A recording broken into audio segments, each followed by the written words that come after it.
Hello, and welcome to my interview with the famous Number Devil, straight out of Number L.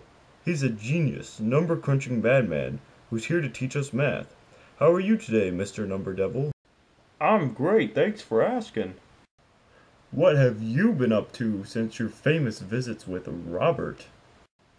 Not much, just hanging out in Number Hill, thinking about math things. There isn't much to do because everyone there is a bunch of math nerds. Well, we could always use more math tips. And speaking of math tips, why don't you tell us about one of your adventures with Robert? I think I have the perfect one in mind. We're all excited to hear it. It all started with Robert's dream after a bad day in math class, and he was having a hard time converting rectangular coordinates to polar coordinates. I don't even understand what that means, so I can understand his predicament. It's very easy now that a dead math guy proved a big theorem for converting coordinate systems. Who is this famous dead guy? He isn't important anymore. What's important is that we can now shorten the theorem to just a few lines, since the rectangular coordinates are in the form x, y, as you see here, and polar coordinates are in the form r theta, as you see here. There has to be some sort of easy trick, which is what I just showed Robert. You see, when going to polar form, you can just use Pythagorean theorem to find the radius.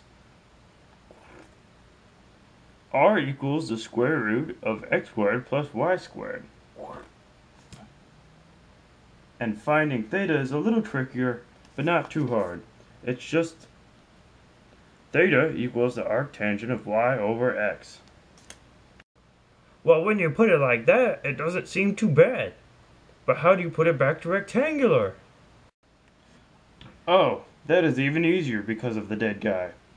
A lot of what you have to remember is on the unit circle, because x equals the cosine of theta, and y equals the sine of theta.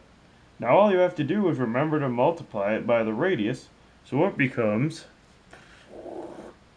x equals r cosine theta, and y equals r sine theta.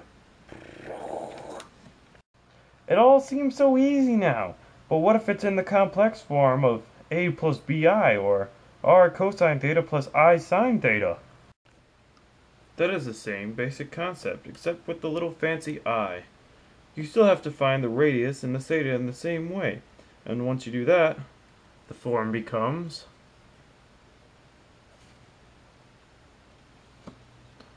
r cosine theta plus I sine theta. And you do not simplify it if it is to remain in polar form. That sounds easy, but you have forgotten once again to tell us how to put it back into rectangular form. Oh yes, my bad. All you do is use the distributive property, and it becomes r cosine theta plus I r sine theta. And you can probably guess what that equals. Ah yes! R cosine theta equals x, and r sine theta equals y. But you said the form is a plus bi. Right, I did say that. But what you and Robert both didn't know was that a equals x and b equals y. So you substitute a and b into the polar form r cosine theta plus I r sine theta, and it becomes a plus bi. And there you have it, the easiest way to convert rectangular form to polar form, straight from your favorite Number Devil. I think we should all feel enlightened by that little speech, and I'm sure Robert did as well. Thanks for being here with us today, Mr. Number Devil. You are very welcome, Mr. Colbert.